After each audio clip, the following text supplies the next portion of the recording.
My name is Anna Nath. I'm a history PhD candidate, and this will be my third year at GradFund. So welcome to our first session. And with me here today is Nama. Introduce yourself. Hello, my name is Nama Avshalom, and I'm a PhD student in the Faculty of Education, or in the School of Education, and this is my first year with GradFund. So happy to be here. Wonderful. So we are excited to have you guys. This is the beginning of the semester, so we're going to run a series of these webinars, and we have some workshops planned, but this is to help guide you sort of through what we have available as your resources, but also introduce you to what GradFund does, how GradFund can help, what we do in general. And then in this particular webinar, we're going to show you resources that you have right now, the databases that you can use to begin searching for fellowship opportunities, and also introduce you to sort of the types of meetings we have, etc. As always, we're going to finish with a Q&A session, so you are welcome to ask your questions then. Just remember that, you know, if there are really personal, perhaps that would be better asked during an individual meeting. But if they are something that everybody can benefit from, definitely ask. You can put them in a chat and we will sort of verbalize them later. Or you can also just raise your hand and we will unmute you at the end, and you can ask your question live, just because there are not that many of us. And I think that will, technologically speaking, will work out just fine. So I'm going to begin. Again, this is the fall 2021 first webinar information session, and this is Introduction to GradFund. So the outline for today is sort of why apply for funding. I mean, you're all here, but perhaps you're curious as to sort of what's the point in all of this, right? We will introduce you to the graduate funding landscape, explain some of the differences between the terminology, etc. GradFund services, as well as where to search for funding, and we will introduce you to Pivot, which is a huge database that Rutgers pays for. It's very robust, and we want you to use it. And then we will also sort of show you some resources such as GradFund Canvas, which was built over the summer, and that really gives you an opportunity to sort of do things in a self-paced way. You know, just there are webinars there are info sessions, etc. So a great resource. So why apply, right? So there are some goals of applying for external funding that go beyond actual money, right? And one of those important things is gain practice communicating your work and its significance to an interdisciplinary, non-specialist audience. Very often, you know, very often students can talk easily with people from their own field. And I think we all know what that feels like, right? It's easy to talk to someone who sort of knows what we're doing and understands our field, but then it's a completely different exercise when you have to explain your research to an interdisciplinary audience, to a non-specialist audience. And most of your fellowship applications, the absolute majority, unless you're applying to a really sort of niche in your field funding opportunity, are going to be reviewed by an interdisciplinary non-specialist audience. So the ability to explain your research and its significance is going to be really paramount to your success, and not just in acquiring funding, but also as you move out of sort of the PhD program into the bigger world. The next goal of applying is acquiring experience crafting application essays, right? The first one is really difficult. The more of them you do, the easier they become. And sort of, we want to get you that experience early on. It's tough when people come at the very end of their careers, sort of as PhD students, and this is the very first time they sort of come in contact with us, come in contact with the need to write application essays, because they are very different from academic work that you normally write. It's a different genre, as we call it.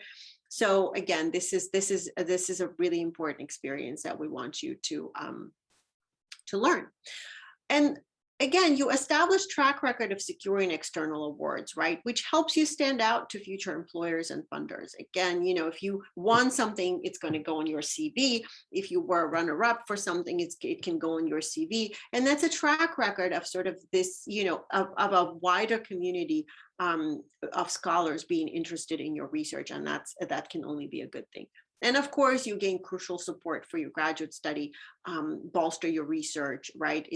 You can make connections and network with others in your field or beyond your field. And of course, it's monetary support. So all of these I think are really important points for why you should be applying and spending your time on these applications. So funding landscape, what does it look like? There is internal funding and there is external funding. And internal funding includes Rutgers support, such as funding from your graduate programs, et cetera. And of course, external funding includes support from non-Rutgers funders. So the important point to make here is, here at GradFund, we do not help you with internal funding applications that might be circulating in your department, et cetera. We here help with external funding applications, and that's the goal, is to get to get you guys to win external funding. So external funding, key factors, right? It's important to show your academic preparation and background. The stage of study is really important when you're sort of thinking about where I'm going to apply for external funding. And career goals are important. Different funders have different missions and different goals. Sort of what is your career goal? It's important to sort of begin thinking about it as you're working on this applications right now. And of course, area of study. Those are key factors in sort of how do you figure out where you fit, which funding opportunity might work best for you, and sort of which might not be a good fit. So all of these are points to consider. The types of support of external funding can be research grants and fellowships. They could be writing fellowships. They could be grants for travel or grants for language study or some specialized training. And the difference between research grants and writing fellowships, right? Just even in the name, and that is deeply connected to your stage of study. If you are sort of earlier on in your career and you're embarking on research, perhaps you need 9-month or academic year of research abroad, or just simply an extended period of research. That's where the research funding and fellowships, grants and fellowships come in. Writing fellowships are usually kept for the end of a PhD trajectory, right? It's when the research is completed and when you just need to sit down and write. In some of the disciplines, in the humanities, social sciences, very often writing comes after the research, versus in some others, perhaps it's a little bit different. Grants for travel are pretty self-explanatory, right? It's for shorter periods where it might be 3 or 4 months. Perhaps you need to go somewhere, or they could be somewhat longer. It's just, again, depends on what you need and what you're applying for.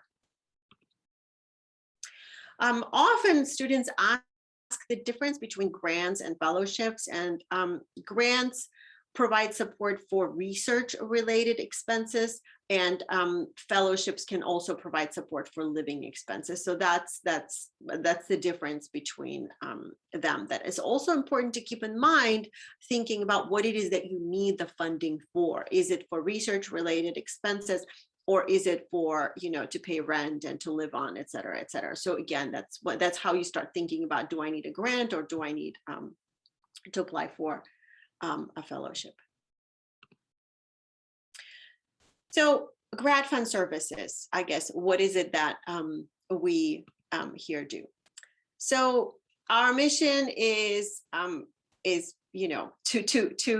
help you guys when the most external support needed. We are an SGS service, and we want to help students identify and apply for external funding opportunities.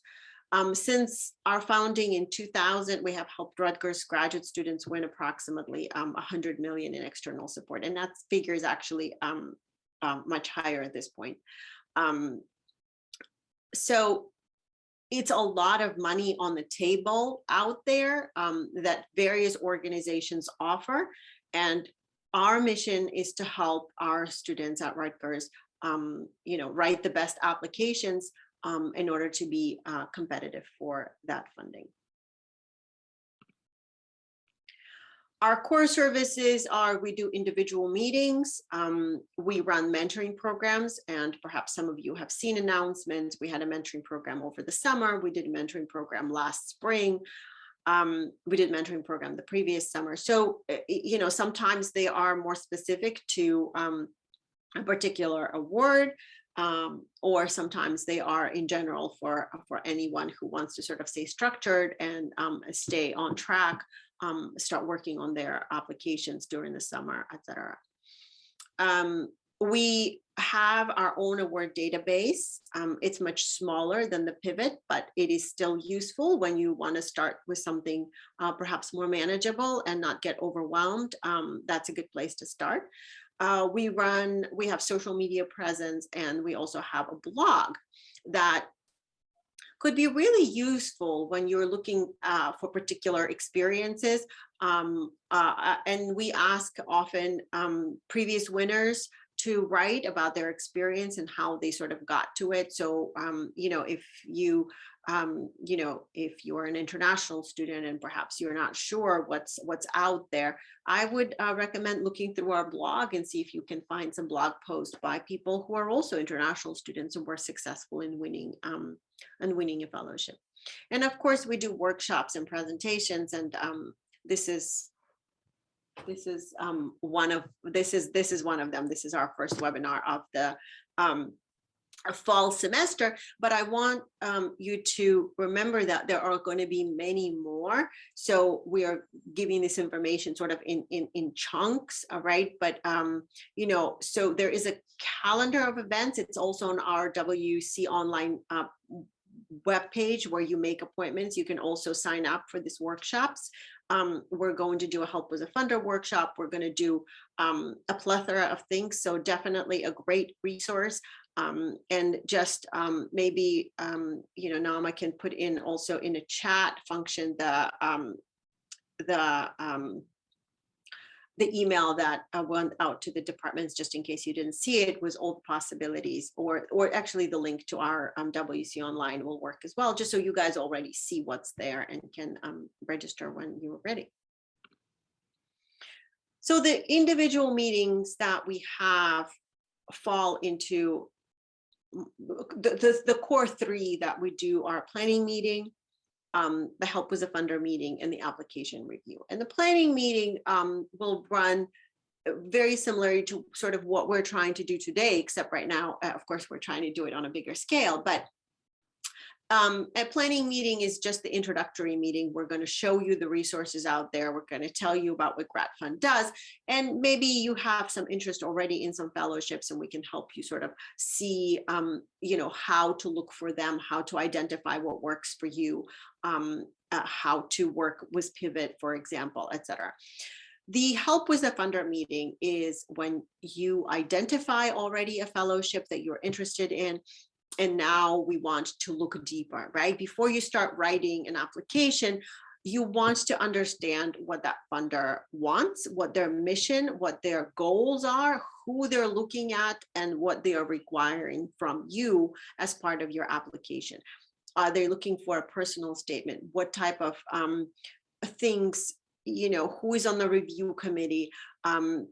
in a way that who is it an interdisciplinary panel? Is it a non-scientific perhaps or non-academic audience, etc. So help with a funder is a super important meeting type we have, and I can't recommend it high enough, because I think before you begin the actual application, it's important to understand who you're writing for, what the goals of the fellowship, and how best to present yourself for this particular funder.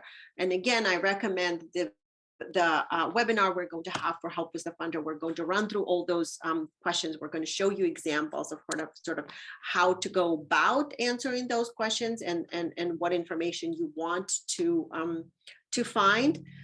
So that's going to be coming up soon. And then, of course, the application review, which is pretty straightforward, right? You bring us your materials, and together we look at sort of what you have, where the improvements can be made, etc. For the application review, we do require that you submit your piece of writing, right? So we have an actual material to review. For the Help with a Funder and planning meeting is just a CV. So all the rules are on our on our website and on WC Online, where you can make appointments. So it's pretty straightforward. And post-award meeting is when students win their awards, they come to sort of talk about sort of what to do next. So that's another one. So that's how our website looks. This is Rutgers GradFund. And again, this is the database that I was talking about. We have over 3,000 graduate funding opportunities. And again, some of them are sort of just what we've seen work for different departments. It's a good place to start. You can sort of select your discipline, stage of study, and citizenship, and sort of begin your search in this database. This is just a screenshot to sort of show you how to get to GradFund advising. If you're not familiar with it yet, it could be on your dashboard, right? This is, you can schedule an advising appointment, search for fellowships. So this is we are integrated with My Rutgers, so that's really helpful. And then this is how you can sort of find and add a widget. So you have us on your My Rutgers portal, and make your life easier.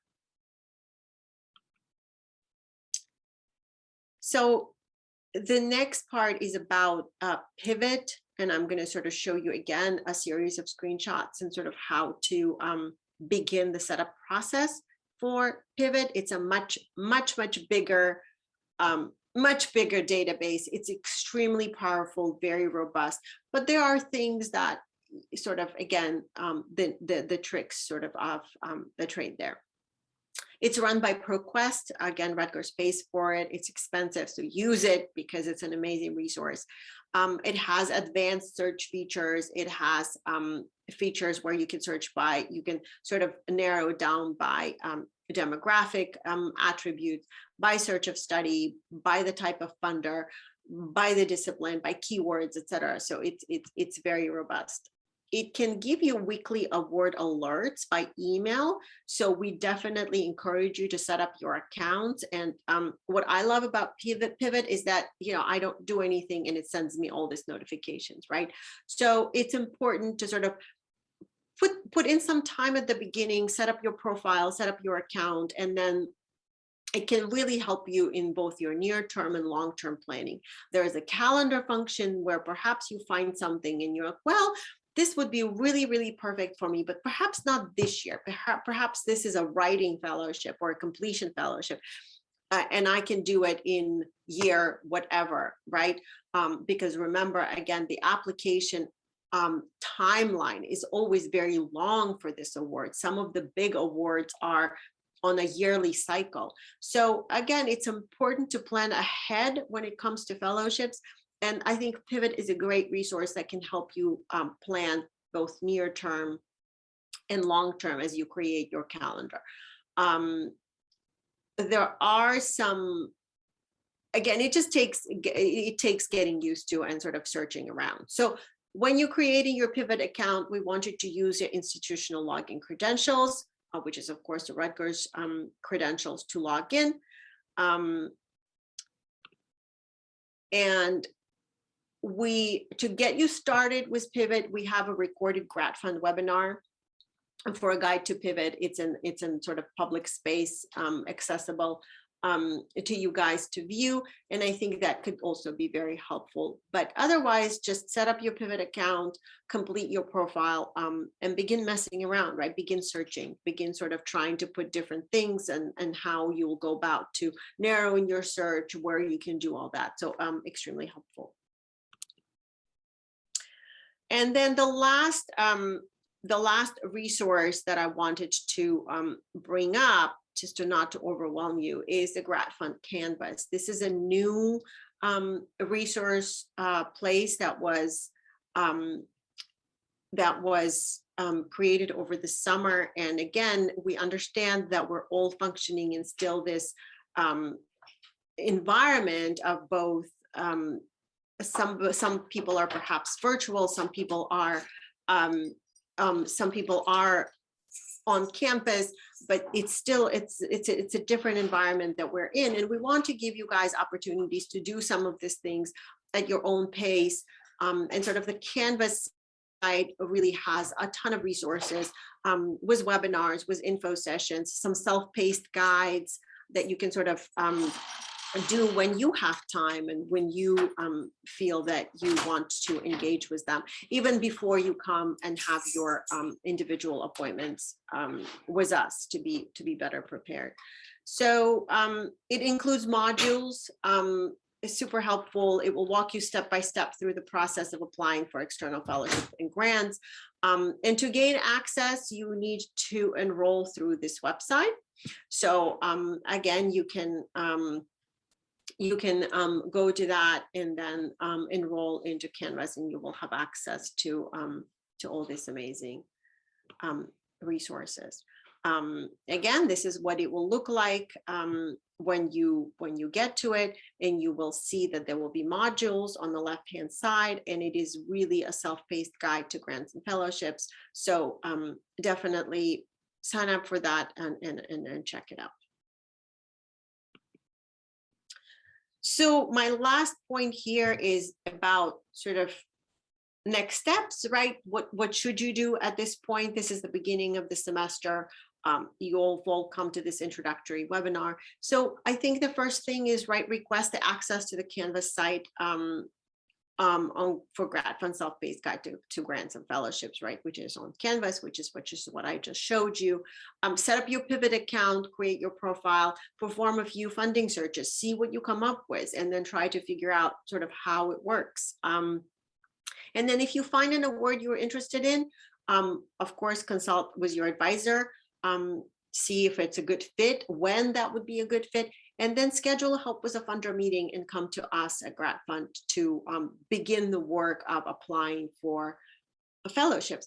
And it doesn't have to be something major, right? We always encourage you to find a combination of sort of the big yearly awards, which are often very, very competitive, but also smaller grants, perhaps off the beaten path grants that might not give you a lot of money, but they will give you, they're less competitive, and they could be a great opportunity to sort of get your feet wet into this applying for funding landscape, start practicing those skills of presenting your research and writing applications, and not overwhelming yourself with thinking, oh my gosh, my funding right now depends on this one application, and I need it so badly, and I need it to be big, right?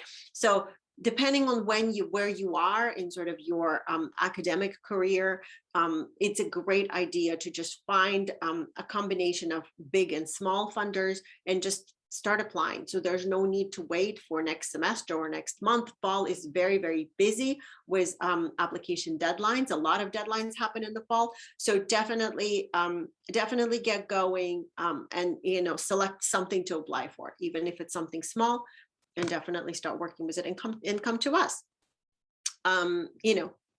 attend as many webinars as you can, whatever you find helpful in that schedule for this semester, and book your individual appointments. That's what the next steps.